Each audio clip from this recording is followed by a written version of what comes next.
What's up everyone, Zach here, bringing another Team Taste deck profile, you want Taste? And today I'm bringing you Zoroark Magcargo Control. So this deck's heavily based off of Tord's second place, Torture, Zoroark Control, I forgot some other names for it, but I started with that list and then I'm like, I want to fit Magcargo in here and see what I can do for the Worlds format, so we'll get right on into it. To start off real simple, we have our 4/4 Zoroark, our main attacker, and just our main draw engine to discard a card, draw 2 cards. Pretty good trade-off. And then the new spice we have for this is our 2/2 Magcargo line. So Magcargo, smooth over. Once during your turn, you may search your card or your deck for any card and put it on top of your deck. So really good synergy with trade. I can't speak English today. Really good synergy with trade. You go search for a card you need, put it on top of your deck, trade. You have 2 Magcargos up, you go search for your card you need, trade, and then search for another card and trade again. Just really good, really strong synergy, and really good card. And then following the support Pokemon, we have 3 Lele's, good attackers, you know, especially with this where you're only playing double colorless. You can energy drive against anything that's not going to one-hit you in return. You can Acerola or Max Potion it back up. So just overall, really strong. And then we have Mew EX. Whoops, I'm out of frame. Mew EX, copy any attack on the field. So usually you're going to be copying Riotous Speeding and mostly in there for the Buzzwole matchup. You can one-hit Buzzwole GXs, you can one-hit Baby Buzzwoles, and it's just really good to answer anything that's Psychic weak. It's really good against Necrozma also when you need to pick up a one-hit. And then our new spice, we have 1 Sylveon EX, and this card has not seen play from what I can remember just about ever, but it does, you use it for its first attack, Dress Up. It does 30 for a double colorless, plus 30 more if you have a tool attached. So you slap a choice band on it, you hit for 90, and voila, you hit for 180 against Rayquaza GX, one of the big issues. So really good, really techable. So we added a choice band in this deck so it wasn't worthless. And if you're afraid of Rayquaza, this is a great card. There's also a Dedenne that does 30 plus 30 if you have an electric Pokemon on your side of the field. So if you're playing Tapu Koko, I guess that Dedenne's better, but I still don't think it's worth it for me to find a Koko spot. And then we have 1 Resource Management Oranguru, which is really what makes this deck function so well. You can cycle in all your max potions, your puzzles, just get back whatever you want, your stadiums, just anything, really good. Then for our supporter count, which is fun, we have 3 Ends, pretty standard in Zoroark. You want to be ending your opponent. We have 3 Bridgets, want to try to hit that turn 1 Bridget as much as possible.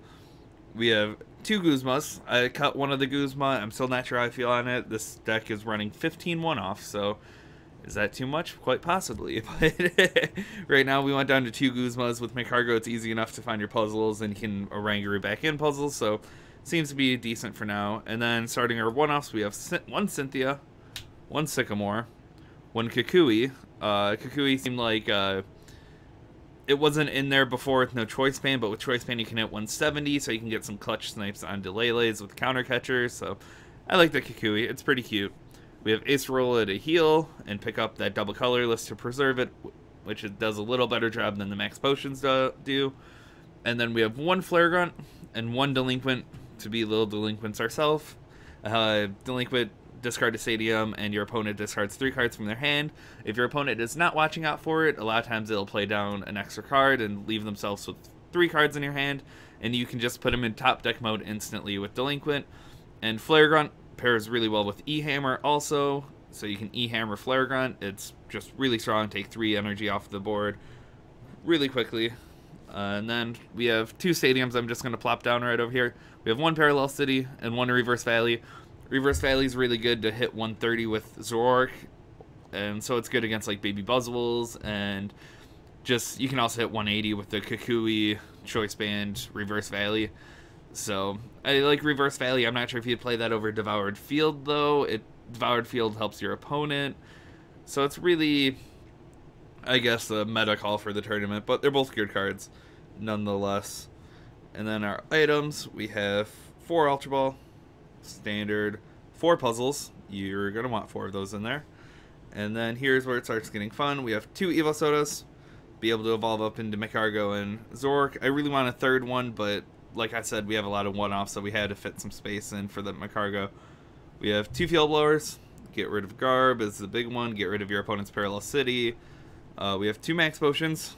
Super strong card. Especially if your opponent can't hit 210, you can just constantly Max Potion loop them. And then we have 2 E-Hammers. Get rid of Zoroark's DCEs is one of the big ones. And then we have 2 weakness policies, which are solely in there for the Buzzwole matchup. And I guess he can be cheeky and kind of throw them on Mew every once in a while, but they're really in there for the Buzzwole matchup. So I think Buzzwoles are going to be starting to play Field Blowers, but they still should have an issue drawing into them when they need it. I still think it'll probably be worth it to play weakness policy, but I'll have to really figure it out through some testing. And then here's our couple one-offs. We have 1 Choice Band. Like I said, with Sylveon, it's really good. Zoroark being able to one-hit a Lele. And then we have 1 Float Stone. Sometimes you need to get something out of the active and can't afford to energy attach for Guzma. We have 1 Counter Catcher. We went down from Tord's list. He played 2, but space is tight, so I cut down to 1 and kept 2 Guzma. So Counter Catcher is just such a clutch card in so many situations, especially when your opponent's not playing around it. And then we have 1 Rescue Stretcher. Have to be able to get back your Mew in some matchups, or Sylveon, get a Zoro back on the field, get a Lele late game, get a Rangaroo out to start resource management. Lots of options for you there. And then we have 4 double colorless as our only energy. So that's the deck list. Like I said, there's 15 one-offs in this, which is really, really high amount of one-offs. The chance of prizing something when you need it is kind of high, but you can't prize all 15 one-offs, so being able to find them is really easy with Magcargo, and you can really cycle through with puzzles, and you can, in some games, you can just blow through your resources and then resource manage them back. You won't be able to do that all games, but against other Zoroarks, Zoroark matchups are going to become really grindy. It's going to be all about picking off those Leles probably, and just trying to really snipe. But with Acerola and the Max Potions and getting rid of your opponent's DCE, you're really going to be having to cycle through all your resources. You don't have to play the Sylveon, but if you're afraid of Rayquaza, we figured this turned the Rayquaza matchup from like a 70-30 their favor to like an 80-20 your favor. You can just plop Sylveon down. And then another cute thing you can do is you can hit a Rayquaza that's fighting Fury Belted for 180 and not knock them out. The Rayquaza will respawn knockout onto your Sylveon. You can puzzle for your Sylveon Choice Band and then end up Guzmaing or counter catching another Rayquaza and field blowing the fighting Fury Belt off and knocking out another Rayquaza.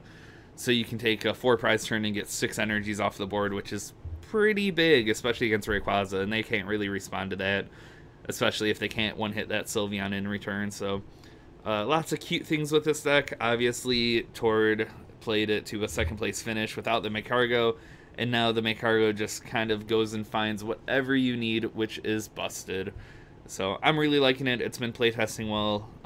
Like I said, I hope to see not many mirrors because of how grindy it can be, but nevertheless, it's really good deck, really solid.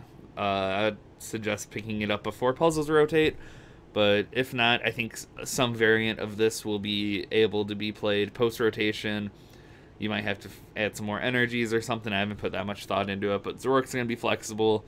After Buzzwole or Baby Buzzwole was revealed, I'm like, Zoroark's dead. It's not going to handle it. There's just nothing Zoroark will ever be able to do. And here it is getting 1st and 2nd place at one of the largest events of all time. So obviously Zoroark's not going anywhere. I expect to see it for Worlds. Sorry about that. But yep, that'll be it. Remember, like, comment, share, subscribe, argue with me about how awful my deck list is. Tell me what you would change. Tell me why would I have that in there. So I like arguing with you guys. So later, everyone.